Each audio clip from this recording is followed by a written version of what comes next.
NCERT Ninja. आज हम लोग चैप्टर 1 एनसीईआरटी क्लास 8 का कुछ महत्वपूर्ण क्वेश्चन को हम लोग करेंगे। तो हम लोग क्वेश्चन की ओर चलते हैं और ये देखिए पहला question, what is the practice of cultivating a single crop in a field called. किसी बड़े पैमाने पे जो हम लोग खेती करते हैं एक ही फसल का, तो उसे क्या कहते हैं? उसे कहते हैं option A monoculture. Next question, which of the following is A kharif crop. इसमें से खरीफ क्रॉप कौन है? तो खरीफ क्रॉप किसे कहते हैं? खरीफ क्रॉप किसे कहते हैं? जो हमारा रेनी सीजन में हो उसे हम खरीफ क्रॉप कहते हैं। तो हमारा ये option B rice. Next question, what is the main source of energy for food. फसलों के लिए मुख्य ऊर्जा का स्रोत क्या है? फसलों के लिए मुख्य ऊर्जा का स्रोत क्या है? तो हमारा फसलों के लिए मुख्य ऊर्जा का स्रोत सनलाइट है। ऐसे तो ऊर्जा का स्रोत वाटर भी है, लेकिन मुख्य जो है हमारा सनलाइट है। Next question, which process is used for removing weeds from the field. खेत से खरपतवार हटाने के लिए कौन सा प्रक्रिया का उपयोग करते हैं? तो हम इसके लिए ऑप्शन सी वीडिंग। जो घास फूस है, खरपतवार हटाना मतलब जो घास है अनवांटेड प्लांट क्रॉप में, उसे रिमूव करना। Next question, which nutrition is essential for grow of plant. Plant का ग्रो करने के वृद्धि के लिए कौन सा पोषक तत्व आवश्यक है? तो प्लांट का ग्रोथ के लिए हमारा जो तत्व महत्वपूर्ण तत्व है वो नाइट्रोजन है। ऑप्शन ए नाइट्रोजन का N. Next question, what is the term for planting two or more crop together in a same field. एक ही खेत में दो या दो से अधिक फसलों को एक साथ लगाने की प्रक्रिया को क्या कहते हैं हम लोग? एक ही साथ हम लोग जो दो तरह का फसल लगाते हैं, आगे पहले हम बताएं कि एक तरह का जो फसल होता है उसे हम मोनोकल्चर कहते हैं, और ये जो दो तरह के फसल लगाएंगे उसे हम इंटरक्रॉपिंग कहेंगे। क्या कहेंगे? Intercropping. Option B. Next question, which of the following is a rabi crop. Rabi crop कौन सा है इसमें? पैडी, धान, वार्ली, मेज, मक्का।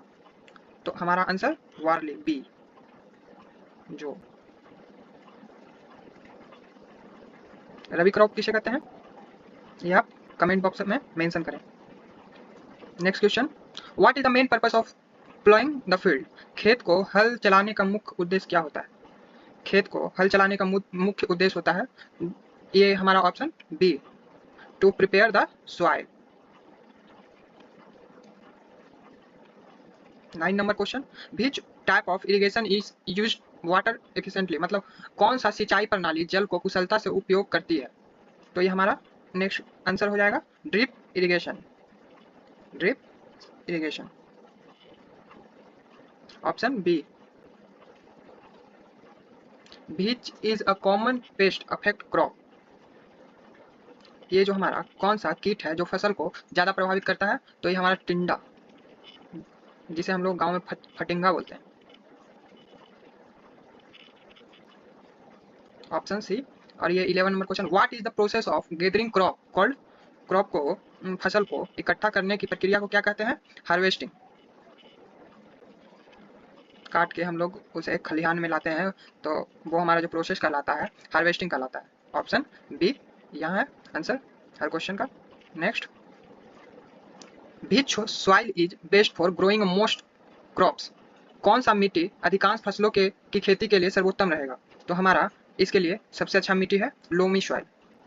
Option C loamy soil. Next question, ये क्वेश्चन आरआरबी, एसएससी, बैंकिंग और अनकम्पिटिटिव एग्जाम के लिए बहुत ही महत्वपूर्ण है।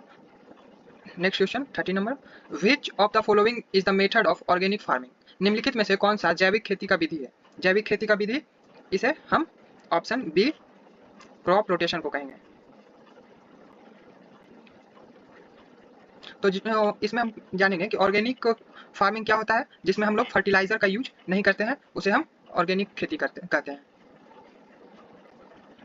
तो क्रॉप रोटेशन में हम लोग फर्टिलाइजर का यूज नहीं करते हैं।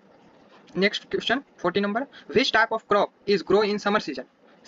कौन सी फसल गर्मी के मौसम में उगाई जाती है? गर्मी के मौसम में हम लोग रबी क्रॉप जो है बरसात के दिनों में, और ये खरीफ क्रॉप गर्मी के दिनों में। तो ऑप्शन हमारा B. Which of the following is not a method of pest control. निम्नलिखित में से कौन सा कीट नियंत्रण की विधि नहीं है? तो कीट नियंत्रण का विधि ये हमारा option C, ignoring the problem, ये हमारा कीट नियंत्रण का विधि नहीं है। बायोलॉजिकल कंट्रोल ये हम लोग जैविक नियंत्रण कर सकते हैं, उससे कीट पे कंट्रोल। रासायनिक नियंत्रण मतलब हम कोई दवाई देकर उसे कर सकते हैं control. Next section number, what is the main purpose of fertiliser, उर्वरकों को मुख्य उद्देश्य क्या है। जो फर्टिलाइजर है उसका मुख्य उद्देश्य हम लोग का क्या है कि इनहेंस क्रॉप यील्डिंग, फसल का पैदावार बढ़ाना, option C, enhance crop yielding. Next question 17 number, which method is used for conservation of soil moisture, option A। 18, which crop is known as king of cereals, अनाज का राजा किसे कहा जाता है, अनाज का राजा मक्का को कहा जाता है, ऑप्शन सी। अगर किसी क्वेश्चन में डाउट हो तो कमेंट में आप लोग मेंशन करें। Which part of plant is primarily involved in photosynthesis, photosynthesis जो प्रकाश संश्लेषण होता है उसमें जो मुख्य पार्ट्स होता है प्लांट का वो कौन है, तो उसका मुख्य पार्ट हमारा पत्ता, पत्तियां, लिप्स, लिप्स में ही हम लोग का फोटोसिंथेसिस का मेन फंक्शन है। What is the role of micro organism in soil, मिट्टी में सूक्ष्म जीव का भूमिका क्या है, मिट्टी में सूक्ष्म जीव का भूमिका इसमें से ऑप्शन ए बी सी तीनों है, तो हमारा all of this, decompose organic matter और प्रोड्यूस ऑक्सीजन, एब्जॉर्ब न्यूट्रिशन। ये हमारा 20 क्वेश्चन खत्म हो गया। Thank you for visiting, channel को सब्सक्राइब करें नेक्स्ट आने वाले वीडियोस के लिए। Thank you.